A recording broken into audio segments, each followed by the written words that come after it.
لا يهد عظمهم ولا طلعوا اليوم. عنزوزان. لا بدي وراي. Okay. Hi Apex.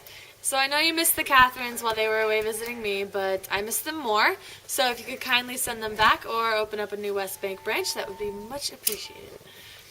This is Morgan. I graduated high school in Kenmore, Washington, and graduated college from Whitman. Then I spent 2 years in New Orleans doing AmeriCorps, the first year building houses, and the second year working at Kip Believe College Prep.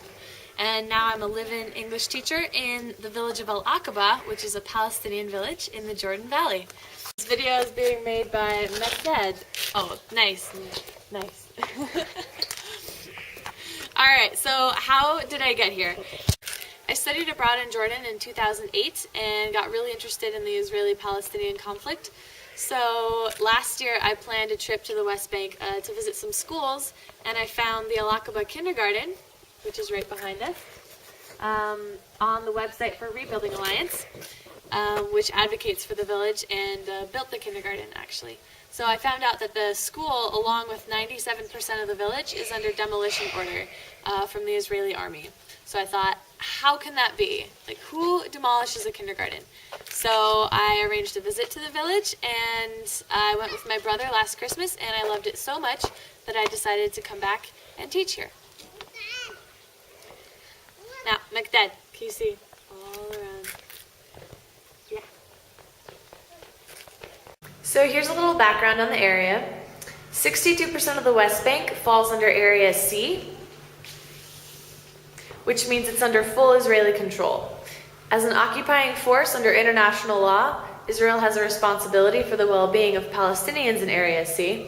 But if you take a look at Al Aqaba, which is right there, you get a pretty good idea of how this is going. Save for a few structures, the entire village is slated for demolition, and all of their requests for building permits have been denied.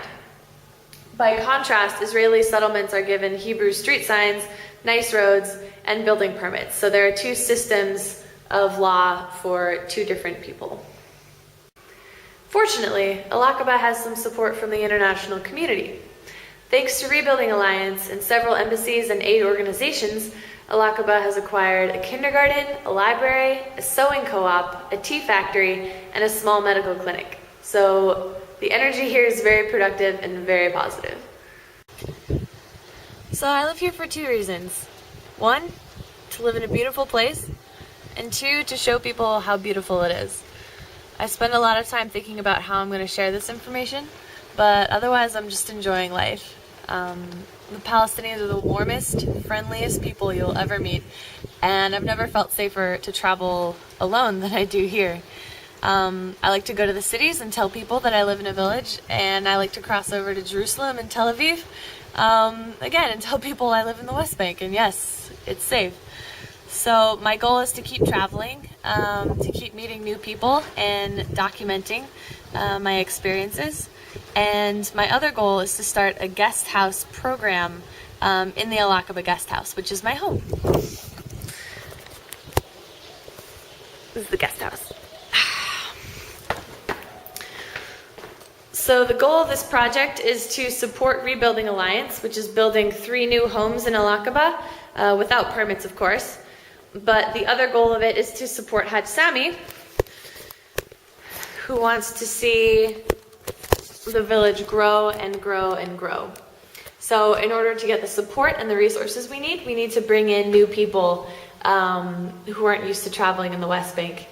And that's where the guest house comes in.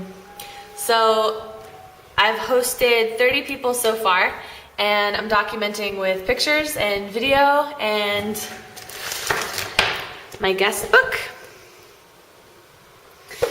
And so hopefully we'll be able to transfer the program from the guest book onto a website very soon.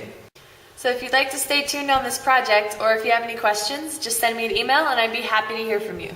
For now, ma salama from Al Aqaba.